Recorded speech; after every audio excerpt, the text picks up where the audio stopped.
What's going on, everybody? Josh Engleman for Awesemo.com, and I am back with my NBA DFS contenders on DraftKings for Monday, March 29th. Now be sure to hit that like button, subscribe to the channel, and hit the notification bell so you know when this and all of our other content goes live. Follow me on Twitter, at Josh Engleman, so you can get updates to these sim results as we get closer to lock. And finally, let me know in the comment section who is your favorite and least favorite of my contenders for today's slate. We're rounding out the bottom of my top 10 with Ja Morant, Deni Avdija, Miles Turner, Karis LeVert, and James Harden on the outside looking in. Who will be my favorites? My top 5 plays for today? Buckle up because they're ridiculous, and it's time to find out. First up at number 5, we're going value at point guard, $3,800, Saben Lee, projected for 23. The goal is 35. Optimal lineup 20% of the time. Lee saw the start their last time out. I don't really know what they're going to be doing as a rotation moving forward. This team is a mess. I gave Saben Lee 24 minutes. I think there's some upside in that, but there's also some downside too. Either way, 0.95 fantasy points per minute, 10, 4.5, and 3 baseline. It's a pace neutral spot against Toronto. I just see Saben Lee as the likely starting point guard for the Pistons today. And if he is, he's sub 4K. It just becomes a guy that you have to take a look at. It's not going to be fun rostering Pistons. There's going to be a lot of variability in these top 5 guys. Saben Lee might be 5th right now and 35th by the time we get to lock. So the updates will matter. But right now, 8:43 a.m., Saben Lee looks like a paydown option that will unlock James Harden for you. I almost called him James Turner because I saw Miles Turner's name. James Harden. Next up at number 4, we got point guard and shooting guard eligible Reggie Jackson, another former Piston too, 4,400, projected for 26. The goal is 37. He's in the optimal lineup 20% of the time. Now, for the Clippers, he's just going to play a ton because they've got a bunch of dudes out. So 30 minutes for Reggie Jackson, 0.88 fantasy points per minute. Slightly below average usage at 18%, but we know that Lou Will's not showing up in this one, and there is no Rondo today. 13 points, 3 boards, 4.5 assists, pace up spot against Milwaukee, which I think is key. They gained 2.7 possessions over their average. That's a pretty important increase as far as I'm concerned. You get the flexibility of being able to put him at either guard spot, and 4,400 for a starting, let's call him swingman, point guard, shooting guard, whatever he is, a starting 1.5, which I guess is probably the best way to describe it. 4,400 is just not a problematic price tag. I'm going to Reggie Jackson today, even in a tough on paper matchup against Milwaukee, but good DFS matchup. Keeping it gross for number 3, small forward, power forward, Jaden McDaniels. He's 4,300, projected for 24.5. The goal is 37. He's in the optimal lineup 21% of the time. We're getting a lot of value right now, and it's not going to slow down anytime soon. 32 minutes, though. He's playing a ton of time right now for the Minnesota Timberwolves. 0.77 fantasy points per minute, which means he doesn't look very good as a per minute guy.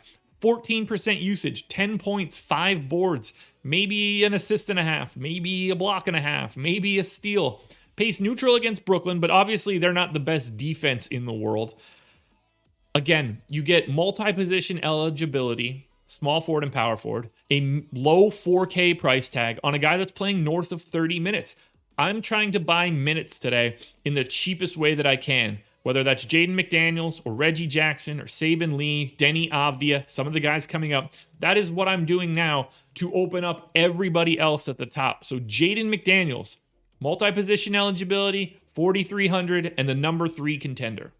Next up at number 2, we're going to just the center spot, $6,800 Moses Brown, projected for 38. The goal is 46. He's in the optimal lineup 22% of the time. Now, this is a bit different because he's a per minute stud, 1.2 fantasy points per minute. He's playing 32 minutes. He's the new starting center for the Thunder. No Al Horford any longer, going to be out for the rest of the year. They're just putting him on ice. 22% usage, 17 and 12 baseline projection, 3 stocks, including 2 blocks. Now, it's a pace down spot against Dallas, which isn't ideal, but I think Moses Brown just gets his minutes no matter what.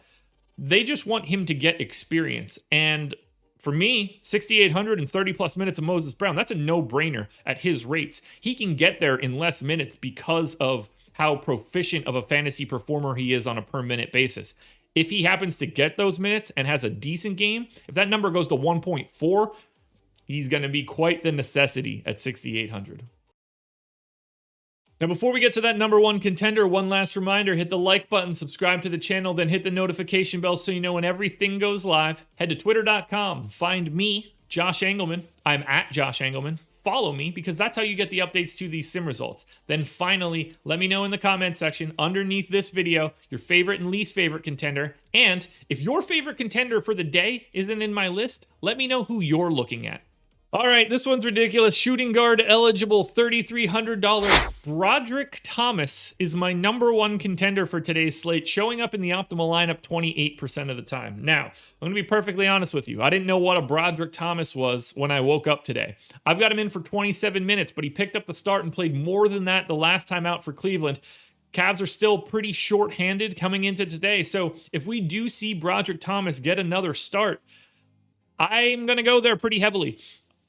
He's normally, well, what I have as normally a .93 guy. I'm discounting that. So I'm giving him 27 minutes. That's less than what he played the last time out. And I'm projecting him at .82 fantasy points per minute. That's another regression off of his normal stuff.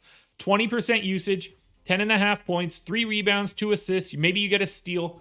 They're taking on Utah. They're monster underdogs. This is a terrible spot to take on Utah. They're in some real trouble. But I think Thomas is just going to play big minutes because the Cavs don't have a choice. If you can buy a starting shooting guard with 30-minute upside for $3,300, that is a linchpin that allows you to open up and get your James Hardens, to get your Karis LeVerts or Ja Morants or anybody else that you want to spend a little bit more money on.